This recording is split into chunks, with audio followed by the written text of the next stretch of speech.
Hey skiers, I'm Jeff from skiessentials.com. And I'm Matt. Happy Friday. Welcome back to our Top 5 Friday ski industry news videos. No Bob again this week. Do you know where Bob is right now?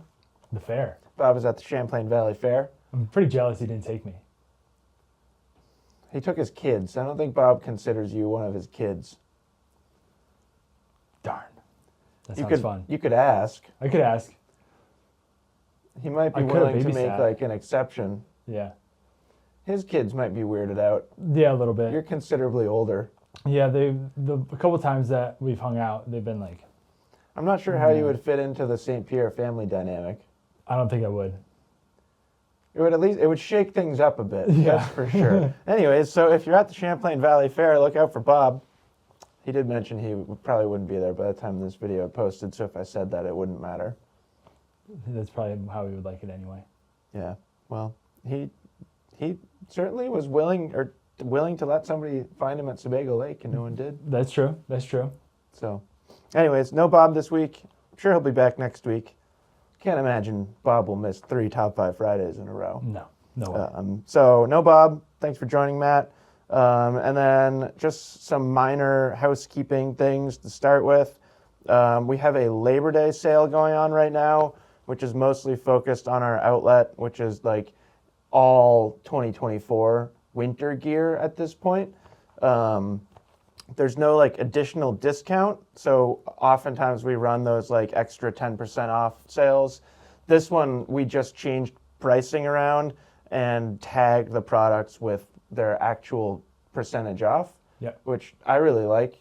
I don't know, you talk Quick, to customers more than I do, but I feel like it's a really clean, easy way to just see the discount. Totally. Yeah. Less questions. Yeah. It's boom right there. Yep. Easy to shop. Still like a good amount of 2024 skis and other gear to take advantage of. Totally. I know I saw a Revolt 96 come through, like a 2024, and it's like $250 or something ridiculous. It's like absurd. For that ski? Price has been like fluctuating up and down for the past couple of months, but it's just such a wild deal. Yeah. I was thinking about picking up a pair of those, just be my beater park skis. I've told like the kids that I coach mostly, they've asked me several times like what should I get, and I'm like, well, get that and just like ski that all early season while you like slide thousands of rails, because if you're buying they all want like the 2025 Armadas. Right. I'm like, well, sure, if you buy an ARV 88 and then you go bash it around on rails all early season and then you're bummed out that you cracked some edges, like Kind of out of luck. Yeah, Yeah. like that's kind of the name of the game when you're a 15-year-old kid and you're just like strong and reckless. Right, yeah. And you hike rails for 4 hours a day. Yeah, you're trying to disaster every single rail. Yeah, you break skis. Yeah. So Recipe for disaster. Definitely some deals there. We're still doing free Phantom for all 2025 skis and snowboards, so take advantage of that while you can. I think that's going to end on September 9th. So still like a couple weeks, almost 2 full weeks that we'll have that free Phantom. Yesterday was our first comparison video. That was very exciting. We started with mid 100 freeride skis, and we're just going to keep going. So now that we've done one, we are going to continue on. There is like a brief period in like 3 weeks where I have to go get married and I won't be here for a while, but we're going to pre-film some, and worst case scenario, Matt will fill in for me. Even though I told you didn't have to. Fine with me. You might have to. That's okay. And then last thing I'll mention is obviously there's no 2025 ski test published just yet. I am just as anxious as you are. Basically all the work is done. It's just, like I said last time we had this conversation, it's really just kind of like the super technical back-end website development stuff. Yeah, it looks great. From what I've seen, it looks fantastic, and we just want to make sure it's perfect for you guys. Yeah, it's going to be sweet. Looks awesome. You've basically seen every video at this point. Almost, just about. Yeah. So that's cool. And yeah, next week we're going to do mid 90 all mountain skis. They're staring at me right there for next comparison. Great way to back up the awesome one that you just put out. I'm really excited about this one. This one's one of my favorites. Like every ski in it is like really important, I think. Each one has their place. Yeah. So. Yeah. No, it's going to be a really fun conversation. So yeah, with all, I mean, I don't, I don't even. I've said it so many times in these Top 5 Fridays that you'll get ski tests next week, and I don't want to say that, but I feel like there's a really good chance you'll get ski tests next week. You'll definitely get a mid-90s all-mountain ski comparison next week. You ready for news? Yep. Should be a pretty quick week, pretty light news this week. Topic number 1, we got the first snowfall in North America, so that means that preseason has begun. It has. Winter is coming, and Yep. I love that. I'm a big Game of Thrones guy, so I'm willing to say that all the time now. Winter's coming. I'll start calling you Jon Snow. Okay. So yeah, last Saturday, Mammoth and Palisades both reported some snowfall. A few days later, Lake Louise and Revelstoke got some snow. So yeah, it has begun, which I think it's like super cool. We got some snow in North America. We got a comparison article, and it's like really cold at night now. It's August. Just all this stuff coming in August is pretty crazy. It's only August for two more days. Yeah. One. Well, I'm counting today. Counting today. Okay. So yeah, that's it for the first topic of the week. Second topic of the week. This is an interesting one because as far as I know, this is all very rumor based, but Vail Resorts is supposedly eyeing LAAX. I always question exactly how I'm supposed to pronounce that, but I'm pretty sure I'm at least close. LAAX? Yeah, I don't know. I think I've it's more never, like even LAAX. from when I was a kid, seeing all like the park edits out of there, I'm like, is this LAAX? Didn't you know they have the LAAX? world's longest half pipe? No. Yeah, interesting fact. That's not from this. I looked that up separately. So anyways, the Swiss publication Blick shared an article stating that Vail is quote-unquote hungry for Swiss resorts.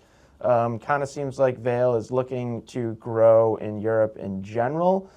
I will say that the article is a bit sensational, and I myself have read several reports that this is just a rumor. I've also seen a secondhand quote from the LAAX, I think CEO, that denied any willingness to sell, but I've also heard that that was a rumor.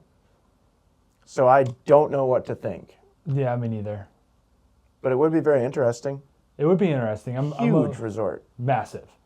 I'm a little concerned though, because right now skiing in Europe is somewhat affordable. And if Vail were to go there, would it become unaffordable? Like a couple of years ago, I went to Chamonix, and to get a pass for 7 days for 20 resorts was $350. You get access to all 20 resorts for 7 days. It was $350. Well, you're barking up an interesting tree, because if you were already an Epic Pass holder, you could argue that it's not going to cost you anything. Right, but will the surrounding resorts have to up their prices to Yeah. No, That's my concern. I would think that Vail is savvy enough that they wouldn't try to shake up the entire European market.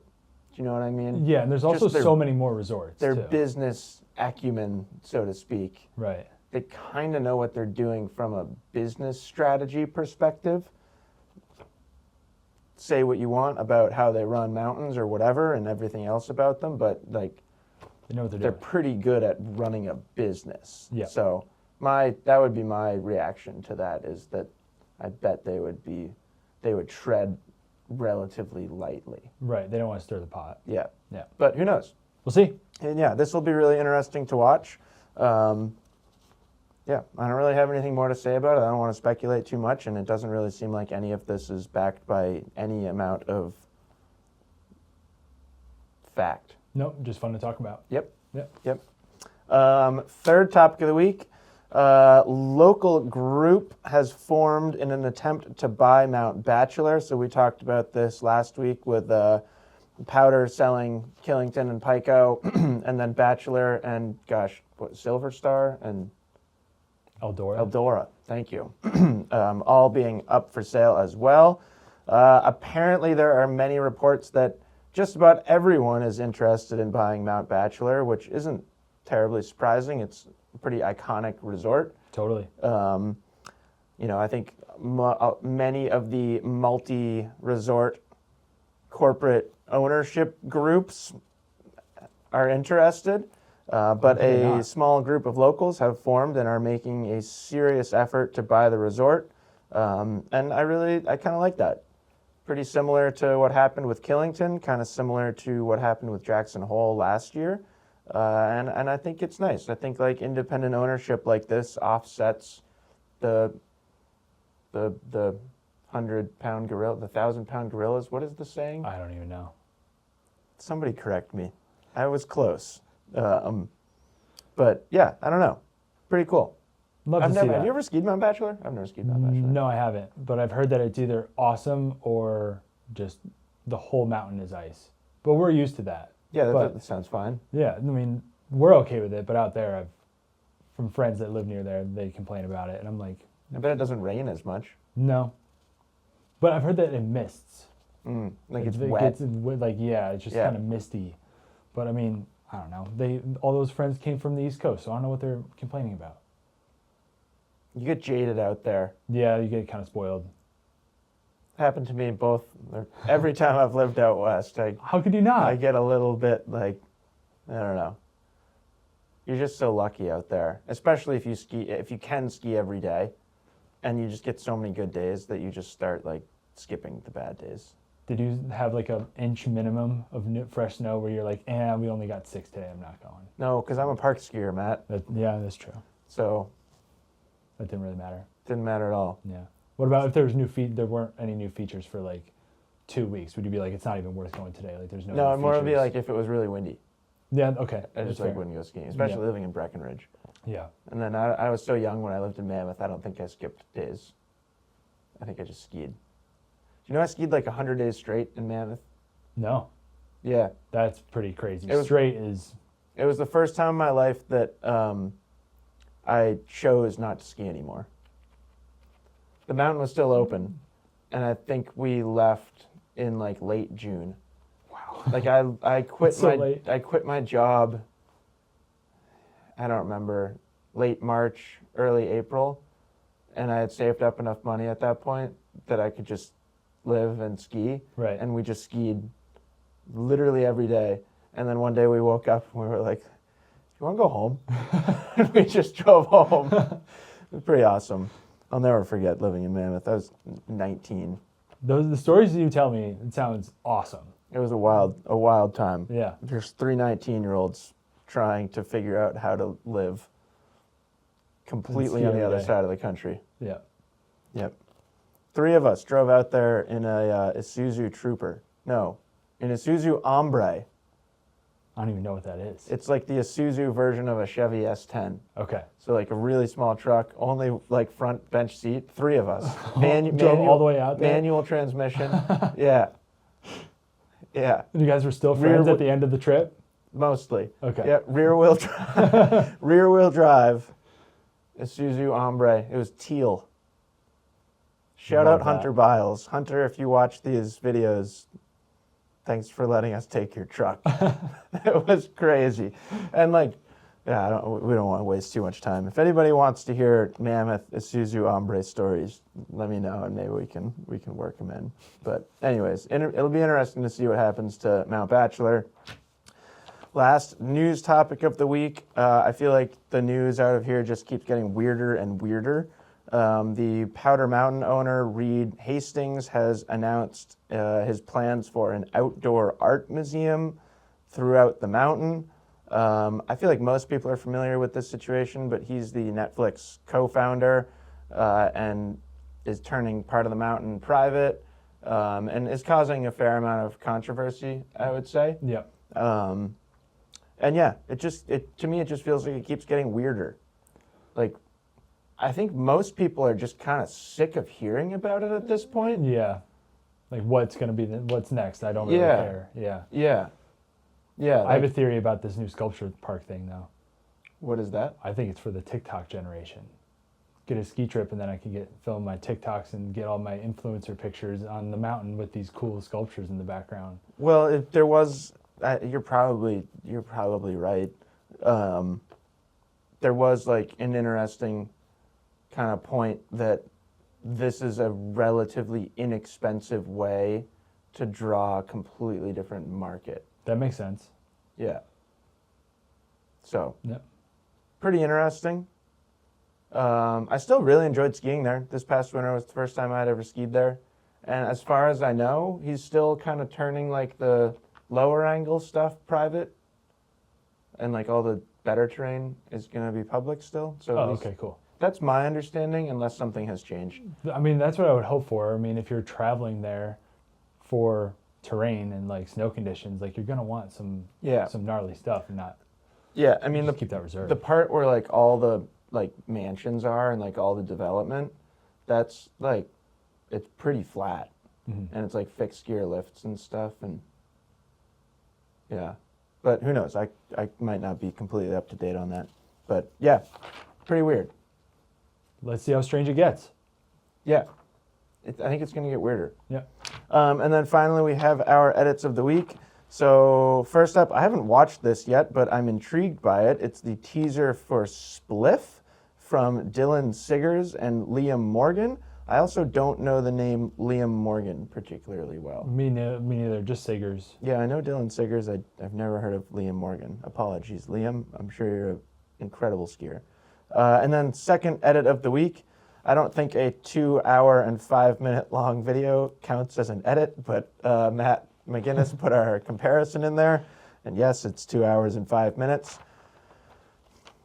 I can only imagine the next one's going to be longer, but we'll do our best to not go too long, because I think we've got 25 skis in the next one. It's either 24 or 25. And then last one, this is another pretty long one that's about 34 minutes long.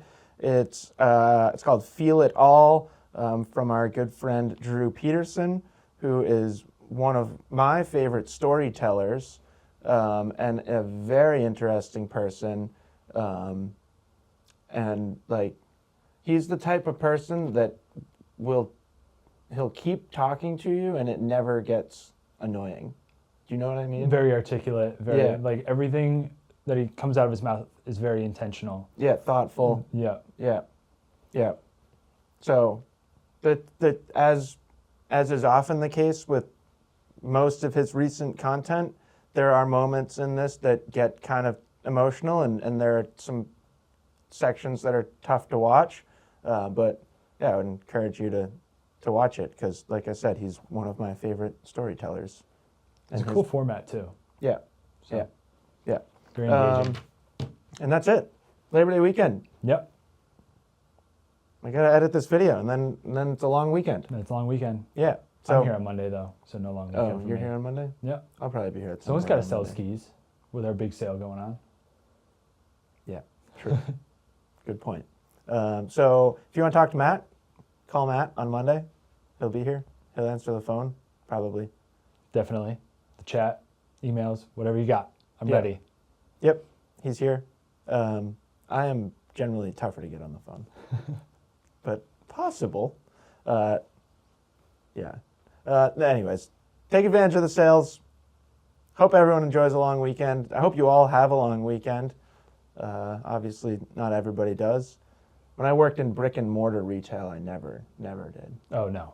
And I did that for a long, long time. So I can absolutely understand anybody that's annoyed that they don't get the long weekend. But hope everyone has a fantastic weekend, and we'll talk to you next week. Bye.